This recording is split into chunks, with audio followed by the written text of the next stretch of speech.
യേശു ജ്ഞാനത്തിലും പ്രായത്തിലും ദൈവത്തിന്റെയും മനുഷ്യരുടെയും പ്രീതിയിലും വളർന്നു വന്നു. ലൂക്ക 2:52. സ്നേഹമുള്ളവരെ, ഒരേ സമയം ദൈവത്തിന്റെയും മനുഷ്യന്റെയും പ്രീതിയിൽ ജീവിക്കുക എന്നത് ഒരു വെല്ലുവിളിയാണ്. മനസ്സ് നന്മ ആഗ്രഹിക്കുമ്പോഴും ശരീരം ബലഹീനതകൾ കൊണ്ട് നമ്മെ നിസ്സഹായരാക്കുന്നു. YFJ അംഗങ്ങൾ അവതരിപ്പിക്കുന്നു ലഘുനാടകം കാഴ്ചയ്ക്കുമപ്പുറം.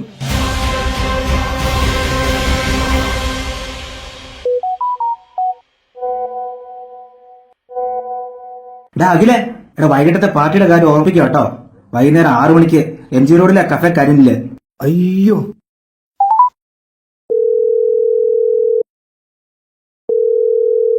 അഖിലേ പറയടാ. കഫേക്കറി ഒന്ന് മാറ്റിപ്പിടിക്കാൻ പറ്റുമോ? അതെന്നടാ, അവിടെയെല്ലാം പ്രശ്നമുണ്ടോ? പ്രശ്നമില്ല, പക്ഷെ പ്രശ്നമാകൂന്നൊരു... നീ എന്തൊക്കെയാണ് പറയുന്നേ? അല്ല തന്നെ ഈ അവസാന നിമിഷം ലൊക്കേഷൻ ചേഞ്ച് ചെയ്യാൻ പറ്റുന്നൊന്നുമില്ല. നീ അങ്ങ് വന്നാ മതി. വരാനൊന്നുമില്ല, നായമായിട്ട് ഞാനുണ്ടാവും. അതെന്നാ? ഇന്നാടാ ടിഷ മീറ്റ് ചെയ്യാൻ പോകുന്നത്. എന്നോട് ലൊക്കേഷൻ ചൂസ് ചെയ്യാൻ പറഞ്ഞപ്പോൾ കഷ്ടകാലത്തിന് കഫേക്കറി ചൂസ് ചെയ്തു പോയി. ഓ തേഞ്ഞ്. അല്ലടാ, അതിലിപ്പോ എന്നാ കുഴപ്പം? നിങ്ങളുടെ മീറ്റിംഗ് 4 മണിക്കല്ലേ, നമ്മുടെ 6 മണിക്ക്. 2 മണിക്കൂർ സൊല്ലാനുള്ള സമയമുണ്ട്. അതുപോലെ പിന്നെ കാര്യത്തിൽ ചർച്ചയില്ല. വൈകിട്ട് കാണാം. Bye bye. ചേടാ, ഏത് സമയത്താണോ?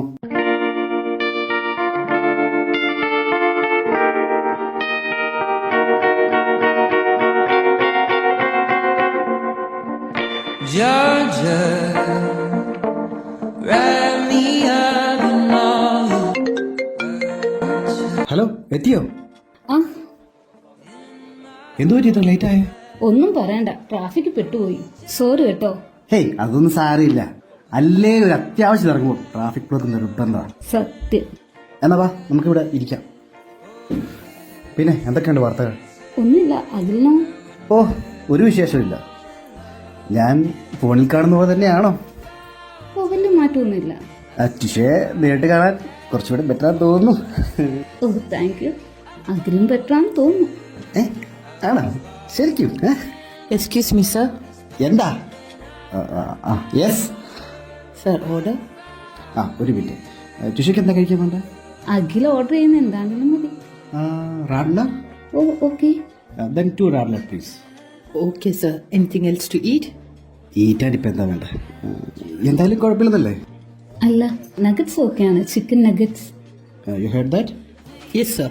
Okay then, take your time. No hurry. Thank you, sir. You welcome. So എന്താ, ഇന്ന് പോകാൻ ഉദ്ദേശമൊന്നുമില്ലേ? അതുകൊണ്ടൊന്നുമല്ല, നമ്മുടെ ആദ്യത്തെ മീറ്റപ്പ് അല്ലേ, ഞാനായിട്ട് തിരക്കാക്കണമെന്ന് വിചാരിച്ചു. ഓഹോ, എനിക്കും പോയിട്ട് തിരക്കൊന്നുമില്ല. We have enough time. Super. അങ്ങനെയാണെങ്കിൽ നമുക്കൊരു 5:45 ഇറങ്ങാം. ബോട്ടിങ്ങിന് പോവാം. നൈറ്റ് ക്രൂയിസ്, നല്ല വൈബായിരിക്കും. ഓക്കെ, ബട്ട് അതെന്താ ഒരു 5:45 കണക്ക്? അതൊന്നുമില്ല. 6 മണിക്ക് മുന്നേ ഇറങ്ങുവാണെങ്കിൽ ടിക്കറ്റ് തിരിഞ്ഞു മുന്നേ എത്താമല്ലോ. ഓ, അതിലിപ്പം ഇടയ്ക്ക് പോകാറുണ്ടെന്ന് തോന്നുന്നു. 1-2 തവണ. ബൈ ദ വേ, ഇയറിംഗ്സ് കൊള്ളാമല്ലോ, നല്ല ഭംഗിയായിട്ടുണ്ട്. ഓ, അത് പാരീസിൽ നിന്ന് വാങ്ങിയതാ. അതിലിതൊക്കെ ശ്രദ്ധിക്കുവോ? പിന്നെ ഒന്നുമില്ലെങ്കിലും ഞാനൊരു ഡിസൈനർ അല്ലേ. ഓ, ഫാഷൻ ഡിസൈനർ. Interior designer. പോ അവിടുന്ന്. അയ്യോ, വേദന എടുത്തോ? സോറി. ഇച്ചിരി, ബട്ട് ഇപ്പൊ ഒരു സുഖമുണ്ട്. Excuse me, sir. Yes please. Anything else, sir? Nothing. Please make the bill ready. Sure, sir. Thank you. Cheers. കഴിക്കോ? പിന്നെ ഫോട്ടോ ഹോട്ടില്ല, പക്ഷെ ടേസ്റ്റ് നോക്കിയിട്ടുണ്ട്. ഓഹോ, ഗുഡ്. അങ്ങനെയാണെങ്കിൽ എന്റെ കൂടെ തന്നെ ഇടത്തിറക്കാം. നമുക്ക് അൺലിമിറ്റഡ് ഡ്രിങ്ക്സ് കിട്ടുന്ന ബോട്ടിൽ ടിക്കറ്റ് എടുക്കാം. അപ്പോൾ അതില് രണ്ടും കൽപ്പിച്ചാണ്. പിന്നെ അല്ലാതെ, ജീവിതം ആഘോഷിക്കാനുള്ളതല്ലേ, നമ്മൾ ഇന്ന് തകർക്കും. എക്സ്ക്യൂസ് മീ, നീ എന്താ ഇവിടെ? എന്തോ. അല്ല, നീ എന്താ ഇപ്പൊ ഇവിടെ? ഞാൻ കുറച്ച് നേരത്തെ പോന്നു. ഹോസ്റ്റായി പോയില്ലേ, ഇവിടെയെല്ലാം ഓക്കെ ആണോന്ന് ചെക്ക് ചെയ്യണല്ലോ. അതെന്തായാലും നന്നായി. നീ പോയി ചെക്ക് ചെയ്യേ, ഞങ്ങൾ ഇറങ്ങുക. ശിക്ഷയ്ക്ക് പോയിട്ട് എന്താ അത്യാവശ്യമുണ്ട്. ഓ, ഇതാണോ ടിഷ? ഹലോ, ഞാൻ അലക്സി, അഖിലിന്റെ ക്ലോസ് ഫ്രണ്ടാ. അഖിൽ എപ്പോഴും ടിഷയെ പറ്റി പറയാറുണ്ട്. Oh really? അലക്സി ഇവിടാണ് വർക്ക് ചെയ്യുന്നേ? ഞാനൊരു IT കമ്പനിയിലാ. ഇന്നിവിടെ എന്റെ വക ഒരു പാർട്ടി ഉണ്ട്. അല്ല, അഖില് പറഞ്ഞില്ലേ? ഇല്ല. അല്ല, അത് ഈ ബോട്ടിങ്ങിന്റെ പ്ലാൻ വന്നപ്പോൾ ഇതങ്ങ് വിട്ടുപോയതാ. ആ അതെനിക്കറിയാം, നീ വിട്ടുപോകുമെന്ന്. അതല്ലേ ഞാൻ നേരത്തെ ഇങ്ങ് എത്തിയത്. ആ അപ്പം പിന്നെ ഒരു കാര്യം നടക്കട്ടെ, ഞങ്ങൾ ഇറങ്ങുക. ഞങ്ങൾക്ക് ടിഷയ്ക്ക് പോയിട്ട് എന്തോ അത്യാവശ്യമുണ്ടോ? ആ അപ്പൊ ബോട്ടിങ്ങിന് പോകുന്നില്ലേ? ഇപ്പൊ ബോട്ടിങ്ങോ? അതാര് പറഞ്ഞു? നീ തന്നെയല്ലേ പറഞ്ഞത്? നീ അവിടെ ഇരി, ഞാൻ പറയട്ടെ. എന്റെ പൊന്നു ടിഷേ, ഇവൻ എപ്പോഴും ഇങ്ങനെയാ. എന്തേലും പരിപാടി പ്ലാൻ ചെയ്യുമ്പോൾ മുമ്പിലുണ്ടാവും, പക്ഷെ സമയമാകുമ്പം ആശ മുങ്ങും. ഇതുപോലെ എന്തൊരു വള്ളിക്കെട്ട് കേസുമായിട്ടാവും വരും. അയ്യോ സോറി, എനിക്കറിയില്ലായിരുന്നു, എന്നോട് പറഞ്ഞില്ലായിരുന്നു. ഹേയ് ടിഷ സോറി ഒന്നും പറയണ്ട. എന്നാ പിന്നെ നീ സോറി പറയടാ. Hi, Daniella. Hello Tisha. Josiah. Tisha. Sara. അപ്പോ ഇതാണ് നിങ്ങളുടെ ഗ്യാങ്? ഏയ് ഒരുത്തനോട് വരാനുണ്ട്, ഇപ്പൊ വരും, പരിചയപ്പെടാം. ഓ അവനെ പരിചയപ്പെടാതിരിക്കുന്നത് നല്ലത്. അതെന്താ? അതൊരു പാഴ, പരിചയപ്പെടാൻ മാത്രമൊന്നുമില്ല. പോടാ, ആ പാഴൊന്നുമല്ല. ഇവന്റെ കുരുത്തൊക്കെ ഇടുന്നൊന്നും കൂട്ടി നിൽക്കാത്തതുകൊണ്ടാ. പിന്നെ അതൊന്നുമല്ല, എല്ലാം ഞാൻ സഹിക്കും. പക്ഷെ അവന്റെ അസ്ഥാനത്തുള്ള ഉപദേശമുണ്ട്, അത് കേൾക്കുമ്പോഴുണ്ടല്ലോ. അതൊക്കെ വിട്. അല്ല, ടിഷയ്ക്ക് പോയിട്ട് എന്തെങ്കിലും അത്യാവശ്യമുണ്ടോ? പിന്നെ കുറെ കാര്യങ്ങളുണ്ട്. ഞങ്ങൾ ഇറങ്ങാൻ തുടങ്ങുമായിരുന്നു. എന്നാ വാ, ഞാൻ കൊണ്ടുവിടാം. നീ അവിടെ ഇരിക്കുക, നിന്നോട് ചോദിച്ചില്ലല്ലോ. ടിഷ പറയട്ടെ.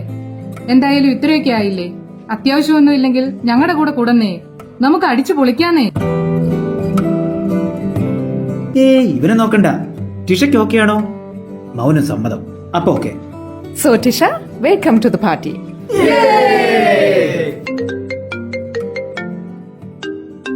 ആ ഹലോ, എത്തിയോ? ആ അത് തന്നെ, നേരെ അകത്തോട്ട് പോര്, ഞങ്ങളെല്ലാവരും ഇവിടെ ഉണ്ട്. നേരത്തെ പറഞ്ഞില്ലേ, അവനാ. ഹലോ.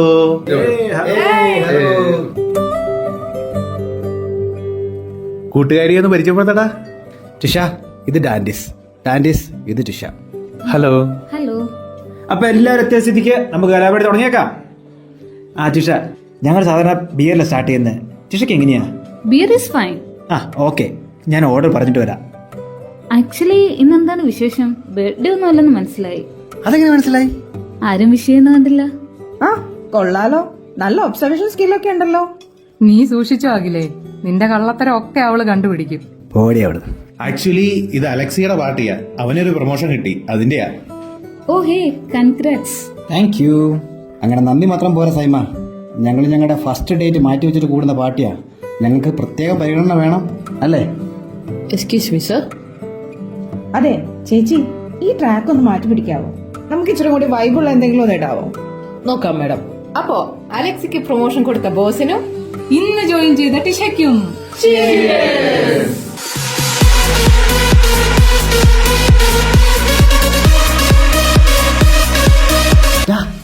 ബീർ മാത്രമുള്ളോ?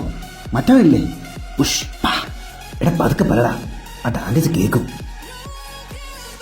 ഓ താങ്ക്സ് അളിയാ. ഞാൻ പോയി താങ്ങിട്ട് വരാം. നിക്ക് ഞാനും വരാം. ആ അതെ, ഞങ്ങളൊന്ന് ടോയ്ലറ്റിൽ പോയിട്ട് വരാം. ഹേ, ഞാനും ഉണ്ട്. Excuse me. ഉണ്ട്. ഇതെന്താ ഡാൻഡിസ് മാത്രം ബിയർ കഴിക്കാത്ത? ഓ, എനിക്കതിന്റെ ടേസ്റ്റ് ഇഷ്ടമല്ല. അപ്പൊ ഹോട്ടോ? അതിന്റെയും ടേസ്റ്റ് ഇഷ്ടമല്ല. അവൻ ഇതൊന്നും ഉപയോഗിക്കില്ല.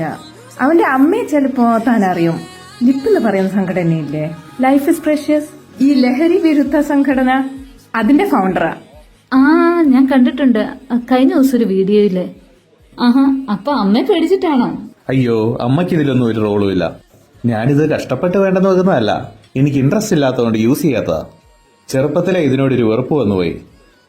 ആക്ച്വലി എന്റെ ഫാദർ ഒരു ആക്സിഡന്റിലാണ് മരിച്ചത്. എനിക്കന്ന് 7 വയസ്സേ ഉള്ളൂ. പപ്പ അന്ന് കുടിച്ചിട്ടാ വണ്ടി ഓടിച്ചത്. എനിക്കൊരു അനീത്ത ഉണ്ടായിരുന്നു. ആ ആക്സിഡന്റില് പപ്പായും അവളും. Oh sorry. Hey, it's okay, now I am use to it. അതോടെ എനിക്ക് ഈ സാധനം ഒന്ന് വെറുത്തുപോയി. ഞാൻ പറയുവാണേ, ഈ വണ്ടി ഓടിക്കുന്ന പോലെയാ ഡ്രിങ്ക് ചെയ്യുന്നതും. നമ്മുടെ കയ്യിലാ കൺട്രോൾ എങ്കിൽ ഓക്കെ, നമ്മുടെ കയ്യിൽ നിന്ന് കൺട്രോൾ പോയാ നമ്മുടെ ലൈഫും പോകും, ചുറ്റുമുള്ളവരുടെ ലൈഫും പോകും, എല്ലാം തകർന്ന് തരിപ്പണമാവും.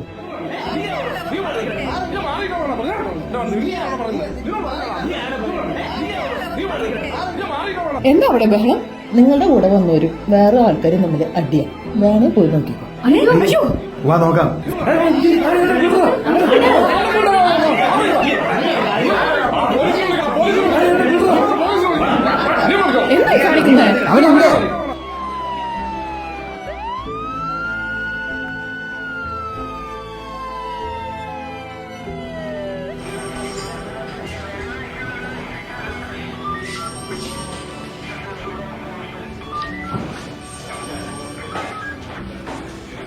സാർ കഫേക്കേരിയിലെ പ്രശ്നം ഉണ്ടാക്കിയ പിള്ളേരാ.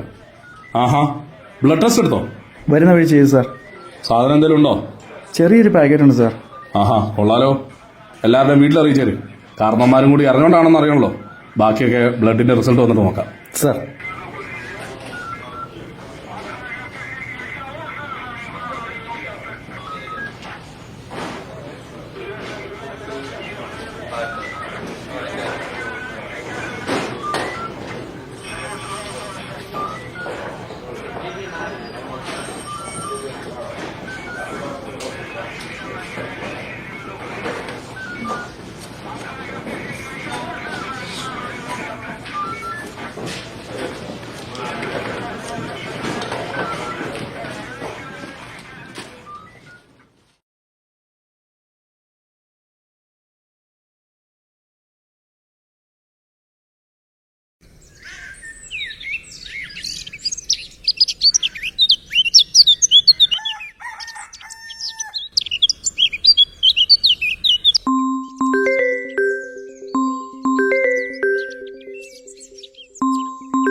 ഇതാരെങ്ങനെ വിളിച്ചോണ്ടിരിക്കുന്നേ? ആ വർഗീസാ, ഇന്നലെ രാത്രി ചെറുക്കന്റെ കാര്യം അറിഞ്ഞപ്പോ തുടങ്ങിയതാ അവന്റെ കടി. നിങ്ങൾക്കതങ്ങ് സൈലന്റ് ആക്കി വെച്ചുകൂടെ? അതിനാ വക്കീല് വിളിക്കാന്ന് പറഞ്ഞിട്ടുണ്ടെന്ന്. കാശെത്തിക്കണ്ടേ? എല്ലാവർക്കും കാശായിട്ട് തന്നെ വേണം. ആ, പൂർത്തിയായി. എന്നതാ പറ്റിയേ? ഇനി എന്നാ പറ്റാനാ? ഇന്നലെ അവനെ സ്റ്റേഷനിൽ നിന്ന് ഇറക്കിക്കൊണ്ടിരുന്ന വീഡിയോ ഗ്രൂപ്പിൽ വന്നിട്ടുണ്ട്. ഈശോയെ, ഇതിപ്പോ ആരുടെ സൂക്കേടാ? അതൊന്നും നോക്കിയിട്ട് കാര്യമില്ല. എല്ലാവന്റെ കയ്യിലുണ്ടല്ലോ സ്മാർട്ട് ഫോണ്. എന്നാലും ഇന്നലെ നട്ടപ്പാതിരക്കല്ലേ ചെറുക്കനെ ഇറക്കിക്കൊണ്ട് വന്നത്? ആ സമയത്ത് ആരാ? അത് ആരെങ്കിലും ആവട്ടെ, നീ എന്തെങ്കിലും കഴിക്കാനുണ്ടാക്ക്. എനിക്ക് ഉടനെ ഇറങ്ങണം. നീ അവനെ നോക്കിയായിരുന്നോ? എണീറ്റോ? എണീറ്റിട്ടില്ല, നല്ല ഉറക്ക. ആ, അവൻ ഉറങ്ങാലോ. ഉറക്കം പോയത് നമ്മുടെ ആണല്ലോ. ആ, ശല്യായിരുന്നോ? ബാ മോനെ, ഇരിക്കുക. അവനെവിടെയാ ആന്റി? അവൻ ഉറക്കവാ. ഇതെന്തുവാ? അത് കുറച്ച് അപ്പവും മുട്ടക്കറിയുവാ. ആ, അത് നന്നായി. ഞാനാണെങ്കിൽ പുറത്തുനിന്ന് എന്തെങ്കിലും ഓർഡർ ചെയ്യാതിരിക്കുമായിരുന്നു. നീ കഴിച്ചായിരുന്നോടാ? അയ്യോ ഇല്ലെങ്കിലേ, സത്യമായിട്ടും. ഏ? ഓ, ബ്രേക്ക്ഫാസ്റ്റ് അത് ഞാൻ കഴിച്ചിട്ടാ വന്നേ. ഓ, ഈ പേടി എന്റെ മോനുണ്ടായിരുന്നെങ്കിൽ അവൻ എന്നെ നന്നായേനെ. കഴിഞ്ഞത് കഴിഞ്ഞു. ഇനിയിപ്പോ കുറ്റപ്പെടുത്തിയിട്ടൊന്നും ഒരു കാര്യമില്ലെന്നേ. തൽക്കാലം അവന് വിശ്വസിക്കാൻ പറ്റുന്ന ആരുടെങ്കിലും അടുത്ത് പറ്റിയ വേറെ ഏതെങ്കിലും ഒരു നാട്ടിൽ പറഞ്ഞു വിട്. കുറെയൊക്കെ സാഹചര്യങ്ങളുടെ പ്രശ്നമാണേ. ഇവിടുത്തെ സാഹചര്യത്തിന് ഇപ്പൊ എന്നാ കുഴപ്പമാന്നേ? നന്നാവാനുള്ളവൻ എവിടെ ജീവിച്ചാലും നന്നാവും. ദേ, ഇവൻ ഈ നാട്ടിലല്ലേ ജീവിച്ചത്? ഒരു വ്യത്യാസമേ ഉള്ളൂ, ഇവൻ കഷ്ടപ്പാട് അറിഞ്ഞു വളർന്നു. ഞങ്ങളുടേതിന് ഞങ്ങൾ അത് അറിയിച്ചില്ല. ഒന്നിനും ഒരു കുറവില്ലാതെയല്ലേ ഞങ്ങൾ അവനെ വളർത്തുന്നേ. ബാക്കിയുള്ളവർ 8 മണിക്കൂർ വർക്ക് ചെയ്തപ്പോഴൊക്കെ ഞാൻ 16 മണിക്കൂർ വർക്ക് ചെയ്തു. ബാക്കിയുള്ളവരൊക്കെ അവധി ദിവസങ്ങൾ ആഘോഷിക്കാൻ പോകുമ്പോൾ ഞാനൊന്ന് ചോദിച്ചു വാങ്ങി ഡ്യൂട്ടിക്ക് പോകും. എന്നാ കാര്യം? അന്ന് ഡബിൾ സാലറി കിട്ടുവേ. ഇങ്ങനെ അരിച്ചും പെറുക്കി ഉണ്ടാക്കിയ കാശ അവൻ ചോദിക്കുമ്പോ എടുത്തു കൊടുക്കുന്നത്. എന്നിട്ട് അവൻ അതിന്റെ വല്ല മീച്ചം ഉണ്ടോ? ഏഹേ. എന്നിട്ട് ഞാനും അവളെ എന്തെങ്കിലും പറഞ്ഞാൽ അവൻ പറയും ഞങ്ങൾ പൈസ കണക്ക് പറയാമെന്ന്. എങ്ങനെ പറയാണ്ടിരിക്കും? ഷെല്ലി പറ. ആവശ്യമുള്ള കാര്യത്തിന് കാശ് മുടക്കാൻ ഇവിടെ ആർക്കും ഒരു മടിയില്ല. പക്ഷെ നമ്മൾ ഈ ചോര നീരാക്കി ഉണ്ടാക്കുന്ന കാശ് അനാവശ്യ കാര്യങ്ങൾക്ക് വേണ്ടി ചെലവാക്കുമ്പോ എങ്ങനെ പറയാതിരിക്കണേ? കുറെയൊക്കെ സങ്കടം കൊണ്ട് പറഞ്ഞു പോകുന്ന ഷെല്ലി. പക്ഷേ കേൾക്കുന്നവർക്ക് ചിലപ്പോൾ ദേഷ്യപ്പെടുന്ന പോലെയൊക്കെ തോന്നും. ഇത് നിങ്ങളുടെ വീട്ടിലെ മാത്രം പ്രശ്നമല്ല, എല്ലായിടത്തും ഇത് തന്നെയാ അവസ്ഥ. നമ്മൾ ദേഷ്യപ്പെടുമ്പോ അതിന്റെ പിന്നിലെ സങ്കടം കാണാൻ കഴിയണേ, അത് നമ്മളെ അത്രയ്ക്ക് മനസ്സിലാക്കുന്നവർക്കേ പറ്റൂ.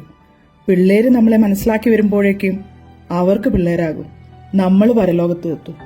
ഈ പോക്കാണെങ്കിൽ വലിയ താമസമില്ലാതെ ഞാൻ പരലോകം കാണും. ഇന്നലെ പോലീസ് സ്റ്റേഷനിൽ നിന്ന് ഫോൺ വന്നപ്പോ തന്നെ എന്റെ പാതി ജീവൻ പോയി. ഇങ്ങനെ വിളിച്ചിട്ടൊട്ട് കിട്ടുന്നുമില്ല. അപ്പോഴാ നീ അന്ന് മീറ്റിംഗിന് വന്നപ്പോ പറഞ്ഞു ഓർത്തത് നിനക്ക് ഇവിടുത്തെ CI-നെ പരിചയമുണ്ടെന്ന്. അതാ നിന്നെ വിളിച്ചു. ആ, അത് പറഞ്ഞില്ലല്ലോ. ചേച്ചി കറക്റ്റ് സമയത്താ വിളിച്ച്. ഞാൻ CI വിളിച്ചപ്പോ അവര് FIR ഇടാൻ പോകുകയായിരുന്നു. പിന്നെ എന്നോടുള്ള വിശ്വാസം കൊണ്ട് കേസാക്കാതെ വിട്ടു. ഇല്ലെങ്കിൽ ഇപ്പൊ പിള്ളേരുടെ അവസ്ഥ ഓർക്കുമ്പോ സത്യം പറഞ്ഞ പേടിയാ ഷെല്ലി. എനിക്കറിയില്ല ഇവനിനി ഇതൊക്കെ എങ്ങനെ ബോധിപ്പിക്കണമെന്ന്. ഒന്ന് ആലോചിച്ച് നോക്കിയേ. കോമൺ സെൻസ് ഉള്ളവർക്കറിയാം ഏത് ലഹരി ഉപയോഗിച്ചാലും അത് നമ്മുടെ ലൈഫ് നശിപ്പിക്കുമെന്ന്. ഇത്രയും മനസ്സിലാക്കാനുള്ള ബുദ്ധി ഇല്ലാത്തവരല്ലല്ലോ ഇവർ. എന്നിട്ടും ഇവരെന്താ ഇത് ഉപയോഗിക്കുന്നതെന്നാ എനിക്ക് മനസ്സിലാകുന്നില്ല. ചേട്ടാ, നമ്മൾ വിചാരിക്കുന്ന പോലെ എല്ലാ പിള്ളേർക്കും ഇതിന്റെ ദോഷങ്ങളെക്കുറിച്ച് വലിയ ധാരണയൊന്നുമില്ല.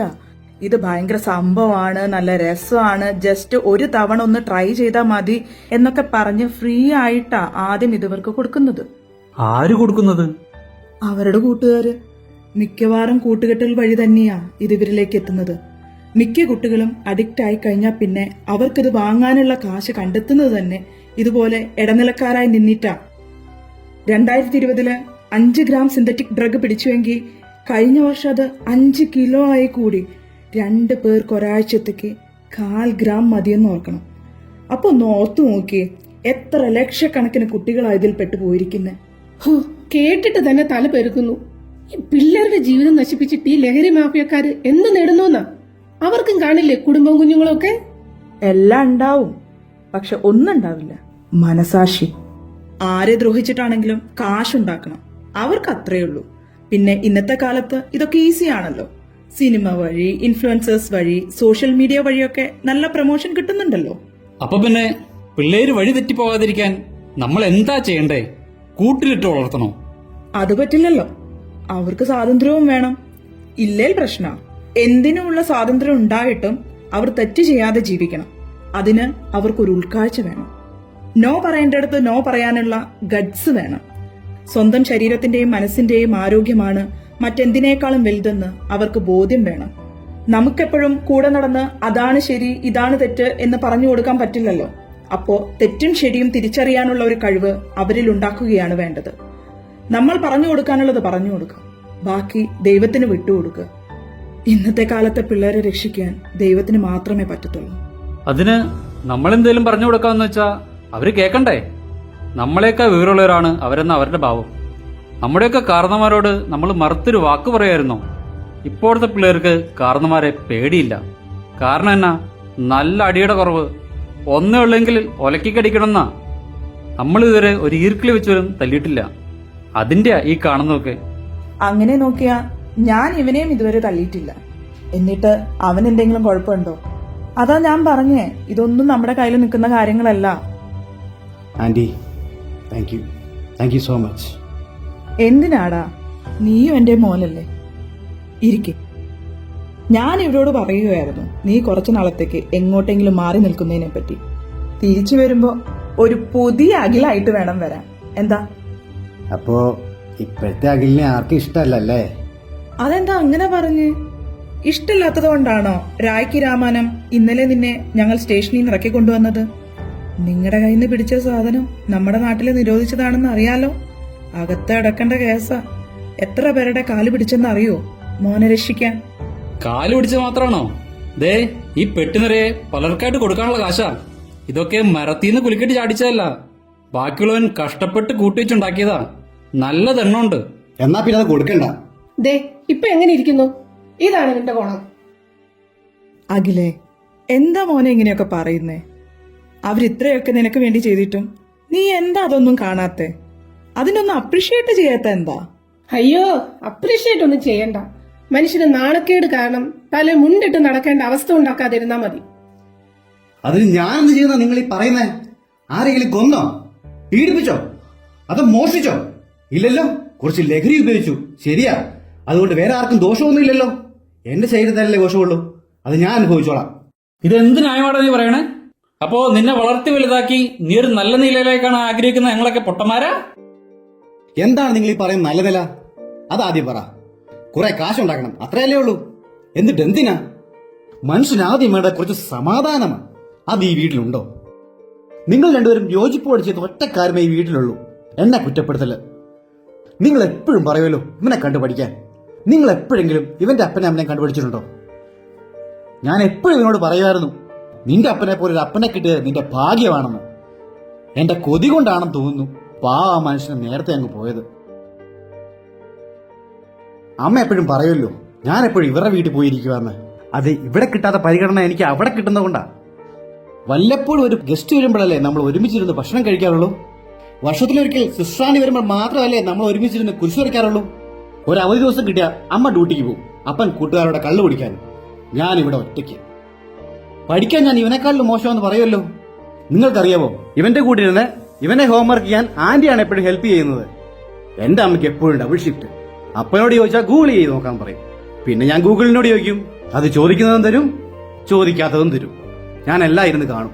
അവസാനം ഹോംവർക്ക് ഒഴികെ ബാക്കിയെല്ലാം നടക്കും. നിങ്ങൾക്ക് പലപ്പോഴും സംശയം തോന്നാറില്ലേ ഞാൻ കൈവിട്ടു പോയെന്ന്? സത്യത്തിൽ നിങ്ങൾക്ക് തോന്നി തുടങ്ങുന്നതിന് കുറേ മുമ്പേ ഞാൻ കൈവിട്ടു പോയായിരുന്നു. ആദ്യമൊക്കെ മൈൻഡ് ഒന്ന് ഡൈവേർട്ട് ചെയ്യാൻ വേണ്ടിയായിരുന്നു. പിന്നെ അതില്ലാണ്ട് പറ്റില്ലെന്നായി. ഒന്നിൽ നിന്ന് മറ്റൊന്നിലേക്ക്. അങ്ങനെ ഇപ്പൊ കംപ്ലീറ്റ് ഔട്ട് ഓഫ് ഓർഡറാണ്. ഒറ്റ കാരണമേ ഉള്ളൂ. I hated my reality and I want to escape from it at any cost. എനിക്കറിയാം ഞാൻ എന്റെ ശരീരം നശിപ്പിച്ചുകൊണ്ടിരിക്കുക. പക്ഷെ ഇപ്പോ അതൊന്നും ഇല്ലാതെ പറ്റില്ലെന്നായി. നിങ്ങളോടതൊക്കെ തുറന്ന് പറയണമെന്നുണ്ടായിരുന്നു. ചിലപ്പോഴൊക്കെ എനിക്ക് രക്ഷപ്പെടണമെന്ന് തോന്നാറുണ്ട്. പക്ഷെ നിങ്ങൾ കൂടെ നിൽക്കുമെന്ന് എനിക്കൊരു വിശ്വാസമില്ലായിരുന്നു.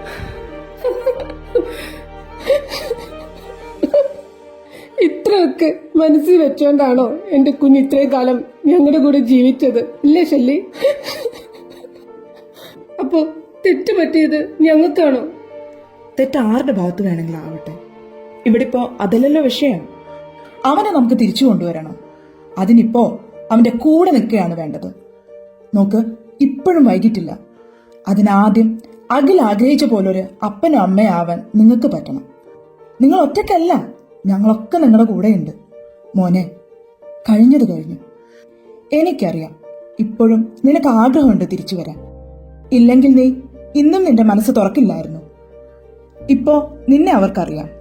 അതുപോലെ നീയും അവരെ മനസ്സിലാക്കണം. അവർക്ക് നീയല്ലേ ഉള്ളൂ. ഇന്നലെ നിന്നെ പോലീസ് പിടിച്ചെന്ന് അറിഞ്ഞപ്പോ മുതല് അവരനുഭവിച്ചതെല്ലാം ഞാൻ എന്റെ കണ്ണുകൊണ്ട് കണ്ടതാ. അത് മോൻ കണ്ടില്ലല്ലോ. അങ്ങനെ നീ കാണാത്ത ഒരുപാട് കാര്യങ്ങളുണ്ട്. നിന്റെ അമ്മ എപ്പോഴും ഡ്യൂട്ടിക്ക് പോവാണെന്ന് പറഞ്ഞല്ലോ. അത് ഈ വീടിന്റെ ലോൺ അടയ്ക്കാൻ വേണ്ടിട്ടാ. ഈ വീട് നിന്റെ പേരിലും. അതെല്ലാം പോട്ടെ, നിന്റെ പപ്പ ഒരു ഹാർട്ട് പേഷ്യന്റ് ആണെന്ന് നിനക്കറിയാവോ? ഇല്ല, ഇതുവരെ അത് അറിയിച്ചിട്ടില്ല.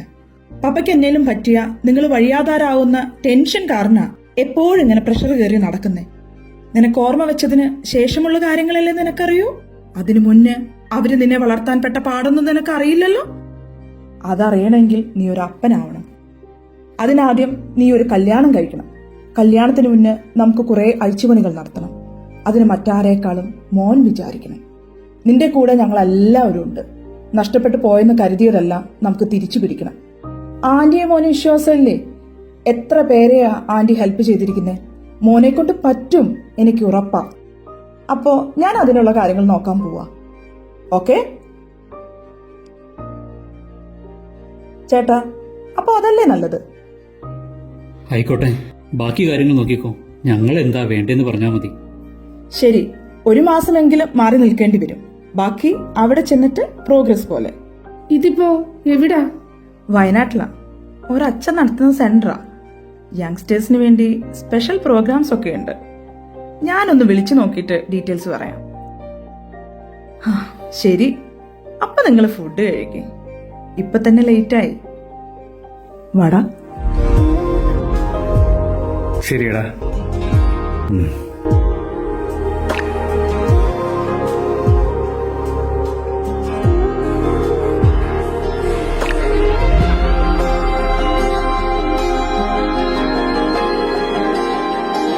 ഞാനിതൊന്ന് ചൂടാക്കാം. അമ്മ, സോറി അമ്മ. ഇത്രമേ എന്നെ സ്നേഹിക്കാൻ ഞാൻ അത്രമേ നിനക്കു പ്രിയനോ? പാപത്തിൻ ചേറ്റിൽ നിന്നെ അപ്പ, പ്രാണൻ നൽകി നാഥാ രക്ഷിച്ചു. സോറി അപ്പ.